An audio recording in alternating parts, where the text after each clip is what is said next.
청문회를 앞둔 한덕수 국무총리 후보자의 고액 보수 논란에 윤 당선인 측은 경륜을 갖춘 적임자라는 뜻을 다시 한번 강조했습니다. 인수위원회는 오늘 부동산 공급대책 점검 TF회를 잇따라 열고 구체적인 공약 실현 방안을 논의하는데요. 취재기자 연결해서 자세히 알아보겠습니다. 박서경 기자. 네, 서울 삼청동 인수위 사무실입니다.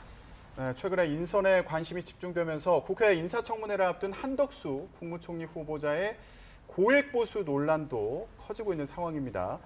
한 후보자 그리고 윤 당선인 측의 입장은 어떻습니까?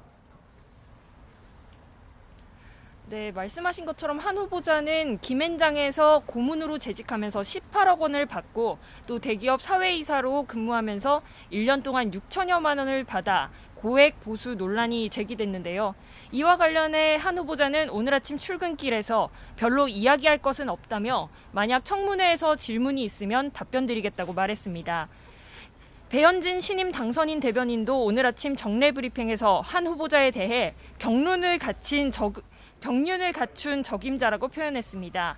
이 논란이 제기된 데 대해서는 청문회를 통해 국민이 쉽게 이해하도록 설명할 것이라고 말했습니다. 그러면서 민주당을 향해 민생이 어려운 시기에 청문회가 발목 잡기 양상으로 진행되지 않길 바란다고 요청했습니다. 또 직제 개편이나 정부 조직 개편의 경우 확정된 안은 현재 없다고 밝혔습니다. 새 정부 인선 지명에 대해서는 청문회 일정을 고려해 최대한 빨리 후보를 내려 하는데 여러 인사를 물망에 올려놓고 있다고만 설명했습니다. 네, 인수위 일정도 좀 알아보죠. 오늘 부동산 공급 대책을 점검하는 TF회의가 잇따라 열린다고요?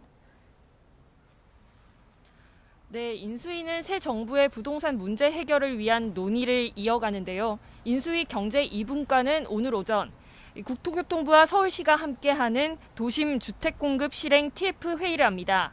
도심 주택공급 실행 TF는 당선인 공약으로 발표된 250만 호 공급 목표 달성을 위해 구체적인 사업 계획을 마련할 예정입니다. 오후에는 인수위 부동산 TF 회의도 열리는데요. 부동산 TF는 임대차 3법 개정에 대한 선제 조치를 검토하고 도심 주택공급 실행 TF 운영도 점검합니다. 네, 이번엔 국회 상황 알아보겠습니다. 김은혜 의원이 어제 당선인 대변인직을 사퇴했어요. 그리고 잠시 뒤에 경기지사 선거 출마를 선언하죠. 네, 김 의원은 잠시 뒤인 오전 11시 20분 국회에서 기자회견을 엽니다. 그동안 이른바 유대관들의 강력한 권유로 경기지사 출마를 고민했던 김 의원이 결국 출마의 변을 밝힐 것으로 보입니다. 출마 선언 이후 김 의원은 일찌감치 출마표를 던진 유승민 전 의원과 당내 경선을 치르게 되는데요. 원내대표 경선에서도 어제 윤핵관으로 분류되는 권성동 국민의힘 의원이 출사표를 던졌습니다. 유력 경쟁자였던 김태흠 의원은 충남지사에 도전하는 것으로 방향을 바꿨는데 윤 당선인이 직접 권유한 것으로 전해졌습니다. 이런 가운데 조혜진 의원이 윤핵관을 견제하며 원내대표에 출마하면서 원대 경선은 윤핵관과 비핵관 경쟁으로 흐를 것으로 보입니다. 사실상 친윤 체제가 아니냐는 평가에 배현진 대변인은 본인의 결단과 여론의 조화일 뿐 당선인이 개입한 바는 없다고 말했습니다. 지금까지 서울 삼청동 인수위 사무실에서 YTN 박서경입니다.